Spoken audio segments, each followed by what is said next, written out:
కానీ మీరు positive side తో పాటు ఇక్కడ ఒక నెగిటివ్ సైడ్ కూడా చెప్తా ఉంటారు.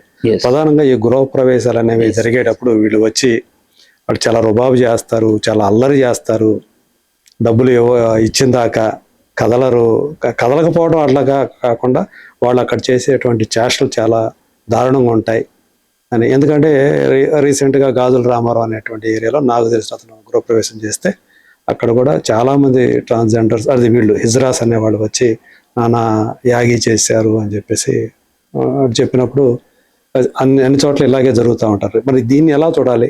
అలాగే రోడ్ల మీద మనం చూసిన ట్రాఫిక్ సిగ్నల్స్ దగ్గర వీళ్ళు కనిపించడం, ఈవెన్ బస్ స్టాండ్లో ఎవరైతే ప్రయాణాలు చేయడం రెడీగా ఉన్నారో వాళ్ళ దగ్గరకు వచ్చి వీళ్ళు డబ్బులు అడగటం, దీన్ని ఎలా చూడాలి మరి? మీరు యాజ్ యూ రైట్లీ మెన్షన్డ్, ప్రతి దాంట్లో కూడా కొన్ని ప్రాబ్లమ్స్ ఉంటాయండి, ప్రతి కమ్యూనిటీలో కూడా కొన్ని ఇష్యూస్ ఉంటాయి. ఇది చాలా మందిని జనరల్ పబ్లిక్కి వాళ్ళ మీద పర్సెప్షన్, ఒక రాంగ్ ఆర్ నెగిటివ్ పర్సెప్షన్ ఇవ్వటంలో ఇవి కొన్ని కారణాలు అయ్యాయండి. అందులో వాళ్ళు చెప్తున్న ఒక డిస్కషన్ పాయింట్ ఏంటంటే, చాలామంది మేల్ పర్సన్స్ అలాంటి ఫిమేల్ డ్రెస్ వేసుకొని వచ్చి కూడా చేస్తుంటారు అనేది వాళ్ళ అభియోగం. దాన్ని వాళ్ళు బహురూపులు అంటే. కానీ ఎక్కడైనా సరే, ఎక్కడ కొత్త ఇల్లు జరుగుతుందంటే గృహప్రవేశం వాళ్ళు రావాల్సిందే. అది ఏ ప్లేస్ వాళ్ళకి ఎలా తెలుస్తుందో తెలియదు, మరి వాళ్ళు వస్తారు, వచ్చి గొడవ చేస్తారు. మళ్ళీ అంతేకాదు, గోడల మీద సంతకాలు చేస్తున్నారు. అవునండి, అంటే ఒకసారి మేము అక్కడికి వచ్చామంటే ఇంకొక కమ్యూనిటీ వాళ్ళు అక్కడికి రాకూడదు అనే ఒక దీంట్లో ఇది ఏంటి అంటే వాళ్ళు అలా దాన్ని ఓన్ చేసుకోవటం ఏంటి? మీరు ఇల్లు కట్టుకున్నారంటే, మీరు గృహప్రవేశం చేస్తున్నారంటే మాకు ఇది ఇవ్వాల్సిందే, డబ్బు ఇవ్వాల్సిందే అనేటువంటి రూల్ ని వాళ్ళు పాస్ చేసుకొని ఇలా చేయటం అనేది ఎంతవరకు కరెక్ట్ అనేటువంటి ఒక ప్రశ్న. డెఫినెట్ గా ఏ సివిల్ సొసైటీ కూడా ఫోర్స్ఫుల్ గా దేన్ని అడిగినా, ఎక్స్టార్షన్ ఏది చేసినా కానీ అది యాక్సెప్ట్ చేయకూడదండి, దానికి జస్టిఫికేషన్ కూడా లేదు. బట్ కానీ నార్త్ ఇండియా ఈ సైడ్ వీటిల్లో కూడా ఎప్పుడన్నా పిల్లలు పుట్టినప్పుడు వాళ్ళు ఆశీర్వదిస్తే మంచి జరుగుతుంది అనే ఒక ఇంటెన్షన్ ఏదైతే ఉందో, ఎలాగైతే మనం ఒక కార్యక్రమానికి పౌరోహిత్యం చేయించడం కానీ ఇవన్నీ కూడా ఎలా జరిగితే దాని అంటే మన నమ్మకం నుంచి వచ్చిన ఒక ఆలోచన. ఎప్పుడైతే కొన్ని ఫోర్స్ అవుతాయో, ఎప్పుడైతే నమ్మకాన్ని మనం దాన్ని ఫోర్స్ఫుల్ గా ఇంప్లిమెంట్ చేయాలి అని ప్రయత్నం చేస్తామో, అది డెఫినెట్ గా బాధాకరంగా ఉంటుంది. మీకు నచ్చి కొంచెం ఇప్పుడు మీకు నచ్చి, ఫర్ ఎగ్జాంపుల్ గురువు పాఠం చెప్పాలి, తప్పు చేస్తే పనిష్ చేయాలి అనేది మనకు ఒక పద్ధతి, ఒక గురుకుల వ్యవస్థ నుంచి వస్తుంది అనుకుందాం. దాన్ని ఎవరైనా లైన్ క్రాస్ చేసి కొట్టడాన్ని దాన్ని ఒక దీనిగా తీసుకుంటే, అడ్వాంటేజ్ గా తీసుకొని వాళ్ళు ఏదన్నా ఫోర్స్ చేసి వాళ్ళని సూసైడ్ చేసే రేంజ్కి మనం పుష్ చేసాము అంటే డెఫినెట్గా తప్పు అవుతుంది.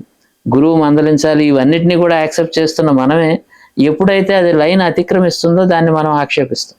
సేమ్ ఇది కూడా అది నమ్మకం, వాళ్ళు అభిమానంగా ఏదో ఇచ్చారు, ఆశీర్వాదం తీసుకున్నారు, దానికోసం ఏదో ఇచ్చారు అనేది వాలంటరీగా జరుగుతున్నంత వరకు కాన్ఫ్లిక్టే ఉండదండి. ఎప్పుడైతే అది లైన్ క్రాస్ చేసి ఫోర్స్ఫుల్నెస్కి వస్తుందో దాన్ని ఎక్స్టార్షన్ గా మనం కన్సిడర్ చేస్తాం, దాన్ని మనం యాక్సెప్ట్ చేయడానికి వీల్లేదు ఎవరైనా కానీ. సో అండ్ సైమల్టేనియస్ గా మనం ఒక సమస్యని మనం గుర్తించినప్పుడు దానికి ఉన్న 2 డైమెన్షన్స్ కూడా చూడాలి. ఆ 2వ డైమెన్షన్ ఏంటంటే, వాళ్ళు అలాంటి పొజిషన్కి ఎందుకు వచ్చారు, ఎందుకనంటే వాళ్ళకి ఆ ఇన్కమ్ లేని పరిస్థితికి తీసుకొని వచ్చిన ఈ సిస్టమ్ ఏదైతే ఉందో ఆ సిస్టంలో కరెక్షన్ చేసుకోవాల్సిన అవసరం ఉంది. ఇప్పుడున్న కొత్తగా వచ్చిన రూల్ ప్రకారం వాళ్ళు బెగ్గింగ్ చేయకూడదు, ఇలాంటివి ఏమి చేయకూడదు అనేవి రూల్స్ గా పెడతారు, ఇది క్రైమ్ అని చెప్తున్నారు. అలాంటి ఒక పరిస్థితుల్లోనే వాళ్ళు ఉంటున్నప్పుడు, వాళ్ళకి వేరే ఉపాధి లేనప్పుడు వాళ్ళు ఇంకేం చేయగలరు అనేది క్వశ్చన్ మార్క్. దానికి ఆన్సర్ చెప్పి ఆ తర్వాత మీరు ఇవి చెప్పాలి. ఫర్ ఎగ్జాంపుల్, ఈ నూతిలో నీళ్లు తోడకూడదు, తాగకూడదు అని చెప్పినప్పుడు మీరు ఆల్టర్నేటివ్ సోర్స్ చూపించాలి. లేనప్పుడు ఫోర్స్ఫుల్ గా జరుగుతుంది అది. అవును, అంతే. ఒక కమ్యూనిటీని మీరు రాకూడదు, ఇక్కడ చేయకూడదు, అందరితో పాటు మీరు ఈ నీళ్లు తాగకూడదు. సో మీరు ఆల్టర్నేటివ్స్ చూపించి మీరు ఈ పని చేయకూడదు, మీరు ఇప్పటి వరకు ఇన్ని సంవత్సరాలుగా చేస్తున్నది ఏదైతే ఉందో దాన్ని మీరు మానేయాలి అని చెప్పినప్పుడు show the alternatives and then close this door. ఒక డోర్ ఓపెన్ చేసి ఇంకొక డోర్ క్లోజ్ చేయాలి తప్ప, సో మీకు నచ్చనిది ఒకటి మాత్రం మనం క్లోజ్ చేసేసి అది కూడా తప్పే కదా. మీరు వాళ్ళు బలవంతంగా మీరు రాకూడదు చెప్పకూడదు కదా.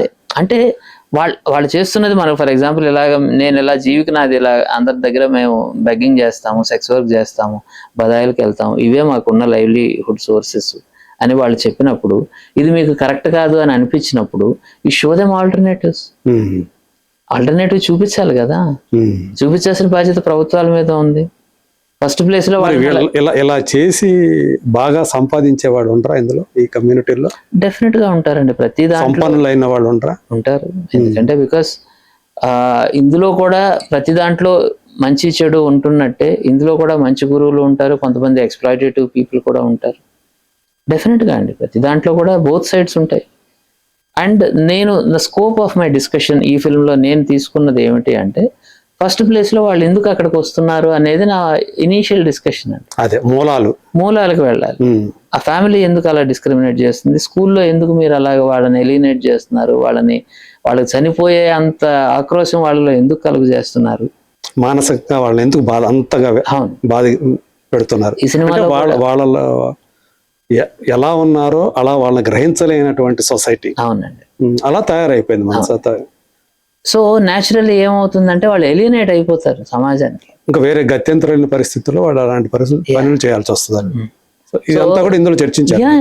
అదే ఇప్పుడు ఫ్యామిలీలో కానీ స్కూల్స్లో కానీ మీరు ఇవన్నీ, స్కూల్కి సంబంధించిన ఒక పిల్లాడు అంటే కృష్ణుడు మోహినిగా మారకముందు, కృష్ణుడు చిన్నప్పుడు స్కూల్లో ఉన్నప్పుడు పిల్లలందరూ 0.5 అని ఇవన్నీ అవన్నీ కామెంట్ చేస్తూ ఉన్నప్పుడు ఆ పిల్లాడు ఏడుస్తూ చేసే ఒక అపీల్ ఉంటుంది, ఎందుకురా మీ అందరిలా లేకపోతే నేను చచ్చిపోవాలా, నేను మీ ఫ్రెండ్నే కదా, చిన్నప్పటి నుంచి కలిసి ఆడుకున్నాం కదా, నాలో ఒక చిన్న తేడా ఉంటే నన్ను మీరు డిస్క్రిమినేట్ చేసేస్తారు, నేను చచ్చిపోవాలి, నాకు మీతో ఆడుకోవాలని ఉంది, మీతో ఫ్రెండ్లీగా ఉండాలని ఉంది అని తను అపీల్ చేస్తుంది. అంటే చేస్తాడు ఆ అబ్బాయి లేదా ఆ ఏజ్లో.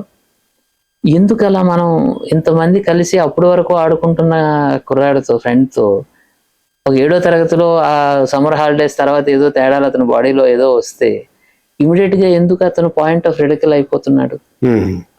మనందరం కూడా చిన్నప్పుడు తెలుసో తెలియకుండా అలాంటి తప్పు చేసి ఉండొచ్చు. ఒకసారి ప్రతి ఒక్కరూ ఆలోచించుకుంటే మా క్లాసులో వాడు అలా ఉన్నప్పుడు మేము ఇలా కామెంట్ చేసాము అని డెఫినెట్ గా నాకు కనిపించిన 10 మంది ఫ్రెండ్స్ లో 9 మంది చెప్పిన సందర్భాలు. అదే ఖచ్చితంగా ప్రతి ఊళ్ళో కూడా ఆ తరహా మనుషులు ఉంటారు.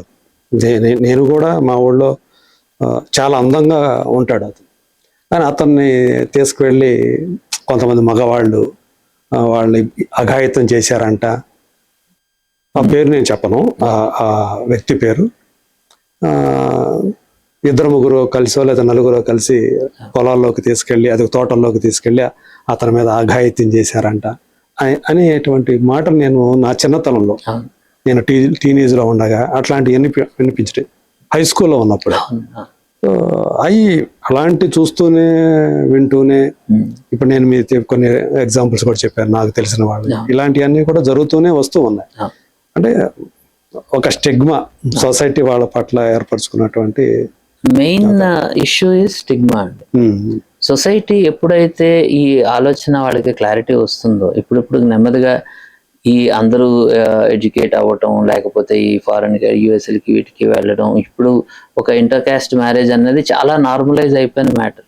సగం మంది నా ఫ్రెండ్స్ వాళ్ళ పిల్లల పెళ్ళిళ్ళ గురించి చెప్తుంటే అందులో సగం inter caste, inter religion, inter continent మొత్తం అన్ని క్వైట్ వెల్, ఎక్కడ కాన్ఫ్లిక్ట్ లేదు. ఎక్కడ ఇంకా ఏదో రిమోట్ ప్లేసెస్ లో ఎక్కడో ఇంకా ఈ పరువు హత్యలు లాంటి ఆ ప్రిమిటివ్ మైండ్ సెట్ తోటి ఉన్నారు, కానీ ఇప్పుడు majority of them they are accepted. Okay, అంతే, పిల్లలు ఇష్టపడ్డారు చేస్తున్నామండి అని. వాళ్ళు ఇక్కడికి రావడం కుదరదు, మేమే అమెరికా 7 లక్షలు వేసి వస్తాం, ఇవన్నీ కూడా జరుగుతున్నాయి, వింటున్నాం మనం. ఎక్కడ కాన్ఫ్లిక్ట్ లేదు. రీజన్ ఏమిటి అంటే స్టిగ్మటైజ్ అవ్వటం లేదు ఇప్పుడు. అదే ఏంటి మన కులం ఏంటి వాళ్ళ కులం ఏంటి అవన్నీ పాత సినిమాలు అయిపోయాయి ఈ రోజు.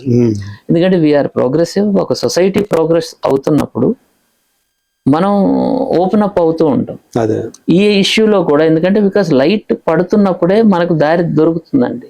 మనం డార్క్నెస్ లోనే ఉంచేస్తే అక్కడ నుంచి మనం ముందుకు వెళ్ళలేం.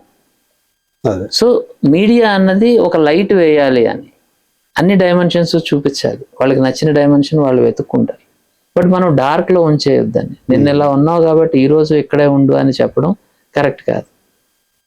రేపు ఏముందో దాని మీద లైట్ ఇవ్వాలి, లేకపోతే మన చుట్టూ ఉండే ఎన్విరాన్మెంట్, మనస్తత్వాల మీద మనకు ఒక డిస్కషన్, అవగాహన ఉండాలి. అప్పుడే పిల్లలు పేరెంట్స్తో కానీ లేకపోతే సమాజంతో పేరెంట్స్ కానీ మాట్లాడడానికి అవకాశం ఉంటుంది. ఒక మానసిక వికలాంగుడి ఇంట్లో పుట్టినప్పుడు కూడా హక్కును చేర్చుకుంటున్న పేరెంట్స్, ఒక కుర్రాడు నేను అబ్బాయిని కాదు అమ్మాయిని అంటే రోడ్డు మీద గంటేయడం ఏంటండి? ఎందుకు అదే సో ఇట్ ఈస్, చాలా మంది అనొచ్చు ఇది చెప్పడం సింపుల్ అండి అని అనొచ్చు. అదే మీరు అన్నట్టు ఇది న్యాచురల్ కాదు, ఇది అన్యాచురల్, అలా ఆలోచించకూడదు ముందర అసలు అనే అభిప్రాయంలో ఇంకా పూర్తిగా మారట్లేదు అభిప్రాయం. అందుకనే ఇంకా స్టిగ్మా అనేది అలాగే ఉంది. మాల గారని ఇక్కడ క్వీర్ బంధు రన్ చేస్తూ ఉంటారు, గ్రేట్ యాక్టివిస్ట్ అండి. తన బిడ్డ ఇలా నేను ఆడపిల్లని కాదు మగపిల్లని సంథింగ్ ఆ ఇంటెన్షన్ ఎక్స్ప్రెస్ చేసినప్పుడు షీ యాక్సెప్టెడ్. ఫ్యామిలీకి ఎగనెస్ట్గా వెళ్ళి కొడుకు అమ్మాయిగా మారాలి అనుకుంటే పూర్తి సపోర్ట్ ఇచ్చిన, అంటే ఒక మదర్ ఎలా ఉండాలి అనే ఒక ఇట్స్ నాట్ ఎంకరేజింగ్ అని కాదు, వాళ్ళకు ఉన్నప్పుడు అర్థం చేసుకోవాలి అంతే తప్ప. ఫర్ ఎగ్జాంపుల్ నేను క్రికెట్ ఆడతానంటే లేదు నువ్వు ఫుట్బాల్ ఆడు అని చెప్పి ఫోర్స్ చేస్తే ఎంత బాధో, నేను ఎంపీసీ చదువుకుంటాను అంటే లేదు నేను కూడా చదవాలి అని చెప్పి. ఈ ఫిల్మ్ లో ఒక క్యారెక్టర్, ఈ అమ్మాయి నర్సుగా పనిచేస్తుంటుంది హీరోయిన్, అంటే ఈ ట్రాన్స్జెండర్ అమ్మాయి. అందులో ఒక అమ్మాయి ఇంటర్మీడియట్ అమ్మాయి సూసైడ్ అటెంప్ట్ చేసినప్పుడు ఈ డిస్కషన్, నాకు మ్యాథ్స్ అంటే భయం కానీ మా నాన్న ఎంపీసీలో జాయిన్ చేశారు, ఆ ప్రెషర్ తట్టుకోలేక నేను సూసైడ్ అటెంప్ట్ చేసుకున్నాను అన్నప్పుడు అంట.